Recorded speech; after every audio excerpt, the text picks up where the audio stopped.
महाराष्ट्र की भिवंडी में 3 सिलाई कंपनियों में भीषण आग लग गई। फायर ब्रिगेड की टीम ने आग पर काबू पाया। शॉर्ट सर्किट से आग लगने की आशंका। आग लगते ही पूरे इलाके में अफरा तफरी मच गई। आग से किसी की जान को नुकसान नहीं हुआ, लेकिन कंपनी में बड़े पैमाने पर नुकसान की खबर है। कंपनी में आग लगने से लाखों का नुकसान। हादसे के वक्त कर्मचारी काम करके बाहर निकल आए थे। कंपनी में लगी मशीनें, तैयार कपड़े सब जलकर खाक हो गए। मुंबई से सटे वसई में गैस लीक से एक शख्स की मौत। गैस की चपेट में आने से 19 लोग बीमार। गैस रिसाव वाले इलाके को सील किया गया। पूरे इलाके में लोगों के जाने पर पाबंदी। पाइपलाइन मरम्मत के दौरान क्लोरीन गैस से भरा सिलेंडर गिरा, जिससे सिलेंडर में रिसाव होने लगा। गैस के रिहायशी इलाके में फैलने से लोगों को सांस लेने में तकलीफ हुई। बिहार में चुनावी हार के बाद लालू यादव परिवार को एक और झटका। पूर्व सीएम राबड़ी देवी को 10 सर्कुलर मार्ग वाला बंगला अब खाली करने का नोटिस मिला। विधान परिषद में नेता प्रतिपक्ष राबड़ी देवी को सरकार ने आवंटित किया नया घर। हार्डिंग रोड पर आवास संख्या 39 में अब होना होगा शिफ्ट। राबड़ी देवी के बंगला खाली करने के नोटिस पर भड़की रोहिणी आचार्य। लिखा, लालू यादव का अपमान करना प्राथमिकता है। सेहत नहीं तो कम से कम लालू जी के राजनीतिक कद का ही सम्मान करते। बीजेपी प्रवक्ता नीरज कुमार ने कहा, आदेश हुआ है तो बंगला खाली करना चाहिए। उम्मीद है सरकारी संपत्ति को नुकसान नहीं पहुंचाएंगे। जनशक्ति जनता दल चीफ तेज प्रताप को भी 26M स्ट्रेंड रोड का बंगला खाली करने का नोटिस। बीजेपी के मंत्री लखेंद्र पासवान को किया गया आवंटित। 1 दिसंबर से शुरू होगा बिहार विधानसभा का सेशन। पहले दिन नवनिर्वाचित सदस्यों का शपथ ग्रहण है। 2 दिसंबर को स्पीकर का चुनाव होगा। बिहार में नई सरकार की पहली कैबिनेट बैठक। 5 साल में 1 करोड़ युवाओं को नौकरी देने का फैसला। इंडस्ट्रियल डेवलपमेंट पर होगा सरकार का फोकस। 9 बंद पड़ी चीनी मिलों को खोलेगी नीतीश सरकार। कैबिनेट बैठक पर जेडीयू प्रवक्ता राजीव रंजन का बयान। एनडीए की नई सरकार ने रोजगार सृजन को लेकर बड़े फैसले किए। डिप्टी सीएम सम्राट चौधरी की अपराधियों को चेतावनी। कहा, अपराध के खिलाफ कोई ढील नहीं होगी। कोर्ट का आदेश होगा तो अपराधियों के घरों पर बुलडोजर चलेगा। सम्राट चौधरी बोले, 400 माफियाओं की पहचान हुई। कोर्ट के ऑर्डर पर संपत्ति जब्त होगी। सोशल मीडिया पर गाली देने वालों के खिलाफ होगी कार्रवाई। एंटी रोमियो स्क्वाड बनेगा। बिहार में योगी मॉडल के तर्ज पर बुलडोजर एक्शन। पटना में स्टेशन रोड पर सड़क के किनारे अवैध अतिक्रमण को हटाया गया। बिहार के मुजफ्फरपुर में भी अवैध दुकानों के खिलाफ कार्रवाई हुई। दादर से बैरिया तक 250 से ज्यादा अवैध दुकानें हटाई गई। समस्तीपुर में भी अतिक्रमण के खिलाफ कार्रवाई। जिला प्रशासन ने बुलडोजर से अवैध कब्जे को हटाया। आरा में भी जिला प्रशासन की कार्रवाई। शहर के मुख्य मार्गों से हटाया गया अतिक्रमण। पटना के मंदिरी नाला पहुंचे नितिन नवीन। विकास के कामों का अपडेट किया। अरुणाचल प्रदेश भारत का अभिन्न हिस्सा है। चीन के इनकार से हकीकत बदल नहीं सकती। विदेश मंत्रालय प्रवक्ता रणधीर जायसवाल की चीन को 2 टूक।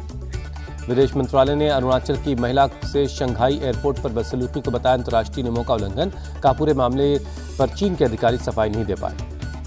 अरुणाचल की महिला को शंघाई एयरपोर्ट पर हिरासत में लिए जाने पर चीनी प्रवक्ता माओ निंग ने कहा, अरुणाचल पर भारत का अवैध कब्जा है। चीन ने कभी मान्यता नहीं दी। चीनी प्रवक्ता माओ निंग ने भारतीय महिला से बदसलूकी से किया इनकार। का नियमों के मुताबिक जांच प्रक्रिया अपनाई गई थी। भारतीय नागरिक पेमा वांगजोम थोंगडोक के मुताबिक उन्हें शंघाई एयरपोर्ट पर 18 घंटे तक रोका गया। न तो परिवार से संपर्क था, न खाने के लिए कुछ दिया गया। चीन के बयान पर कांग्रेस सांसद इमरान मसूद ने केंद्र सरकार पर साधा निशाना। कहा, हमारी विदेश नीति कमजोर दिख रही है। कोई भी धमकाकर जा रहा है। सुप्रीम कोर्ट में आज बिहार में एसआईआर के मुद्दे पर सुनवाई होनी है। तमिलनाडु पश्चिम बंगाल में एसआईआर करवाए जाने के खिलाफ दायर याचिका पर भी सुनवाई होगी। तमिलनाडु में एसआईआर प्रक्रिया को लेकर चुनाव आयोग को सुप्रीम कोर्ट का नोटिस। एमडीएमके की असंवैधानिक करार देने वाली याचिका पर 2 दिसंबर तक जवाब मांगा। एसआईआर को लेकर पश्चिम बंगाल की सीएम ममता बनर्जी ने खोला मोर्चा। नॉर्थ 24 परगना में रैली की। टीएमसी कार्यकर्ताओं के साथ पैदल मार्च किया। सीएम ममता बनर्जी बोली, चुनाव आयोग अब निष्पक्ष संस्था नहीं रही, ये बीजेपी कमीशन बन गया है।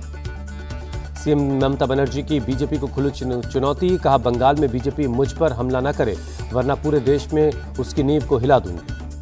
सीएम ममता बनर्जी का दावा, बीजेपी राजनीतिक रूप से लड़कर मुझे हरा नहीं सकती। किसी की सरकार हमेशा नहीं रहती। 2029 में बहुत भयंकर लड़ाई होगी। बिहार नतीजों पर बोली सीएम ममता बनर्जी। कहा, बिहार में बीजेपी के खेल का अंदाजा नहीं लगा सका विपक्ष। पश्चिम बंगाल के मंत्री सिद्दुकुल्ला चौधरी का बयान। कहा, वोटर लिस्ट में सही नाम की कटौती, आग से खिलवाड़ होगा, इसे बर्दाश्त नहीं किया जाएगा। एसआईआर प्रक्रिया की समीक्षा के लिए चुनाव आयोग ने टीएमसी को मुलाकात का समय दिया। 28 नवंबर को मीटिंग के लिए चुनाव आयोग के दफ्तर बुलाया। कोलकाता में एसआईआर के खिलाफ सड़क पर उतरे बीएलओज। चुनाव आयोग के दफ्तर के बाहर नारेबाजी हुई। बीएलओज के प्रदर्शन पर बोले शुभेंदु अधिकारी, बीएलओज पर कोई दबाव नहीं, जो अभी प्रदर्शन कर रहे हैं कुछ दिन बाद रूलिंग पार्टी के पोस्टर में दिखेंगे। हरियाणा के नूह में रोहिंग्या बस्तियों पर पुलिस का सर्च और वेरिफिकेशन अभियान, झुग्गी झोपड़ियों में घुस करके तलाशी ली गई। पुलिस की टीम ने कागजों की जांच और सामानों की तलाशी ली। महिलाओं के चेहरे से आईडी कार्ड का मिलान किया गया। यूपी के संभल में घुसपैठियों के खिलाफ पुलिस का चेकिंग अभियान, हर थाने के सेंसिटिव इलाकों में लोगों के दस्तावेज चेक किए जा रहे हैं। पुलिस की टीम मुसाफिरखानों और क्लस्टर एरिया में हर आदमी के दस्तावेजों की डिटेल को नोट कर रही। मुसाफिरखानों के भी रिकॉर्ड चेक किए जा रहे हैं। सीएम योगी के आदेश के बाद घुसपैठियों पर शिकंजा कसा। कानपुर पुलिस दस्तावेजों की जांच में जुटी। 16 बस्तियों में 1000 से ज्यादा संदिग्ध पाए गए। देहरादून में उत्तराखंड पुलिस ने ऑपरेशन कालनेमी के तहत 2 बांग्लादेशी महिलाओं को गिरफ्तार किया। नाम बदलकर पटेल नगर में ये दोनों रह रही थी। पुलिस को दोनों महिलाओं के पास से Aadhaar card, ration card, Ayushman card और वोटर आईडी कार्ड मिले। बांग्लादेशी पहचान पत्र मिलने से दोनों की असली पहचान की पुष्टि हुई। एसआईआर को लेकर कांग्रेस का चुनाव आयोग पर अटैक। इमरान मसूद बोले, कहां हैं घुसपैठिए, उनकी लिस्ट क्यों नहीं जारी की जाती। एसआईआर को लेकर इमरान मसूद का केंद्र सरकार पर अटैक। कहा, घुसपैठिए अब भी गैर कानूनी तरीके से घुस रहे हैं तो सरकार को इस्तीफा देना चाहिए। मध्य प्रदेश में एसआईआर के बीच 5 बेलोज की मौत पर बवाल। कांग्रेस प्रदेश अध्यक्ष जीतू पटवारी का दावा, कर्मचारियों पर सही नाम काटने का दबाव, तनाव में लोग बीमार पड़ गए। संसद के शीत सत्र से पहले 30 नवंबर को सरकार ने बुलाई सर्वदलीय बैठक। सदन की कार्रवाई के लिए विपक्ष को साधने की कोशिश। 1 दिसंबर से सत्र शुरू होगा। बिहार चुनाव में करारी हार पर 27 नवंबर को दिल्ली में कांग्रेस का मंथन। पार्टी मुख्यालय में बिहार कांग्रेस के नेताओं के साथ केंद्रीय नेतृत्व हार की समीक्षा करेगा। 6 साल के लिए कांग्रेस से निकाले गए आदित्य पासवान पार्टी विरोधी गतिविधियों में शामिल होने का आरोप। अयोध्या में राम मंदिर के शिखर पर फहराई धर्मध्वजा। अभिजीत मुहूर्त में पीएम मोदी ने और आरएसएस चीफ मोहन भागवत ने ध्वजारोहण किया, हाथ जोड़कर प्रणाम किया।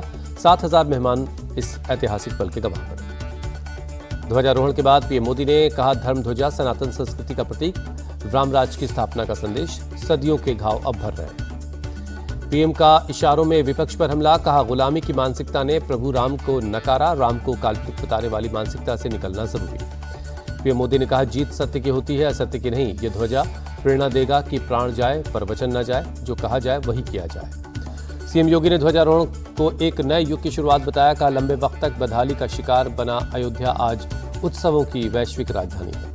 संघ प्रमुख मोहन भागवत बोले, राम मंदिर के लिए बहुत लोगों ने बलिदान दिया।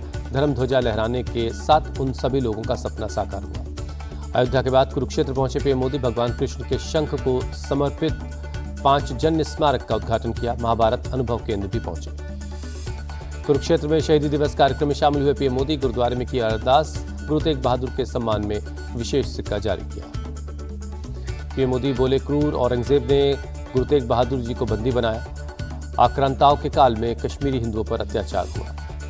पीएम मोदी ने फिर नए भारत की ताकत बताई। कहा, नया भारत न रुकता है, न डरता है, न झुकता है। हम शांति चाहते हैं, लेकिन सुरक्षा से समझौता नहीं होगा। सीएम योगी ने मुगल शासक औरंगजेब को क्रूर बताया। कहा, उसने जनेऊ और तिलक को मिटाने की कोशिश की। भारत में इस्लामीकरण की साजिश रची। शिवसेना सांसद श्रीकांत शिंदे ने पीएम मोदी को जताया आभार। राम मंदिर में भगवा पताका लहराने से करोड़ों हिंदुस्तानी खुश।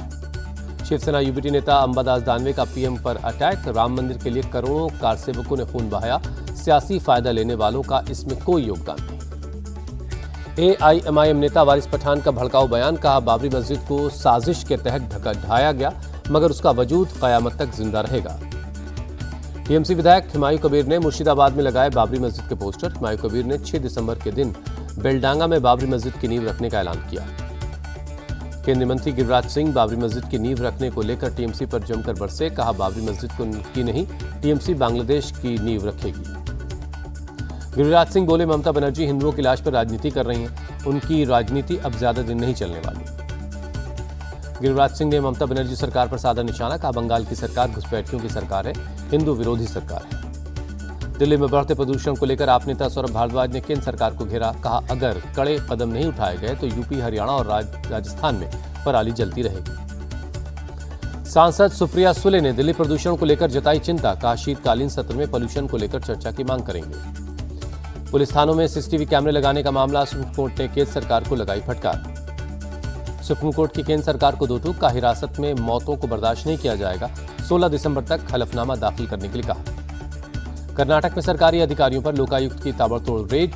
मांड्या से मैसूर तक 10 जिलों में छापेमारी हुई। लखनऊ में बैंक ऑफ बड़ौदा के ब्रांच में लगी आग। फायर ब्रिगेड की टीम ने शीशा तोड़कर आग बुझाई। कड़ी मशक्कत के बाद आग पर काबू पाया जा सका। हादसे में बैंक में रखे लाखों के सामान जलकर खाक हो गए। हालांकि सेफ में रखे कैश सही सलामत बच गए। आग लगते ही इलाके में अफरा तफरी मच गई।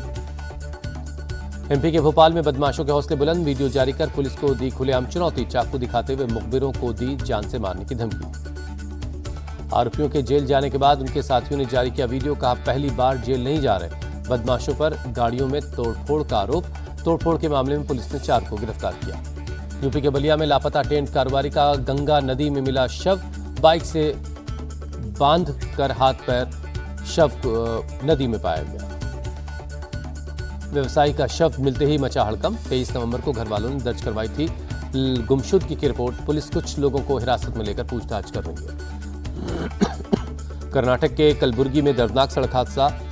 IAS समेत 3 लोगों की मौत। दिल्ली में निगम पार्षद की गाड़ी से शराब की सैकड़ों बोतलें मिली। पुलिस ने कार ले जा रहे एक शख्स को हिरासत में लिया। पुलिस को आशंका है MCD उपचुनाव में बांटने के लिए शराब ले जाई जा रही थी। छत्तीसगढ़ के सूरजपुर में प्राइवेट स्कूल के 2 टीचर सस्पेंड। होमवर्क नहीं करने पर बच्चे को पेड़ से लटकाया था। इंटरनेशनल ड्रग तस्कर पवन ठाकुर दुबई में गिरफ्तार। जल्द ही डिपोर्ट कर भारत लाया जाएगा। पंजाब पुलिस को बड़ी कामयाबी। हथियार तस्करी के मॉड्यूल का भंडाफोड़। अमृतसर में एक हफ्ते में 5वां एनकाउंटर। धूलका गांव में दुकानदार की हत्या का दूसरा आरोपी गिरफ्तार हुआ। ICC T20 वर्ल्ड कप की 7 फरवरी से होगी शुरुआत। भारत पाकिस्तान एक ग्रुप में है। 15 फरवरी को दोनों के बीच होगी टक्कर। कोलंबो में होगा मुकाबला। 7 फरवरी को USA के खिलाफ पहला मैच खेलेगा भारत। 7 फरवरी से 8 मार्च तक 8 वेन्यू पर मैच खेले जाएंगे। T20 वर्ल्ड कप में कुल 20 टीमें शामिल होंगी। सभी टीमों को 4 ग्रुप में बांटा गया है। हर ग्रुप में 5-5 टीमें हैं। गुवाहाटी टेस्ट के दूसरे पारी में 549 रन के लक्ष्य का पीछा करते हुए भारत ने 2 विकेट पर 27 रन बनाए हैं। आखिरी दिन 522 रन की दरकार है। गुवाहाटी में भारत के खिलाफ मजबूत स्थिति में साउथ अफ्रीका 5 विकेट पर 260 के स्कोर पर अपनी दूसरी पारी को डिक्लेयर किया। भारत को दिया है 549 रनों का टारगेट। यशस्वी जायसवाल 13 और KL राहुल 6 रन बनाकर लौटे पवेलियन। साई सुदर्शन और Kuldeep Yadav not out. South Africa के खिलाफ टेस्ट में रविंद्र जडेजा के 50 विकेट पूरे हुए। भारत के 5वें गेंदबाज बने।